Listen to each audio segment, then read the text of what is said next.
A powerful earthquake struck the Tibet Autonomous Region on January 7, 2025, resulting in significant loss of life and structural damage. The earthquake registered a magnitude of 7.1 with its epicenter near Tingri County, approximately 75 kilometers northeast of Mount Everest. At least 53 people have been confirmed dead, with 62 others injured. More than 1,000 homes collapsed in Tingri County, leaving many residents trapped under debris. The region experienced multiple aftershocks with magnitudes reaching up to 4.4, complicating the rescue efforts.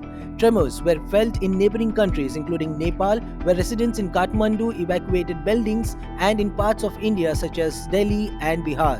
Approximately 1,500 rescue workers have been deployed to the affected areas to search for survivors and provide aid. The earthquake is the most powerful recorded within a 200-kilometer radius in the last 5 years.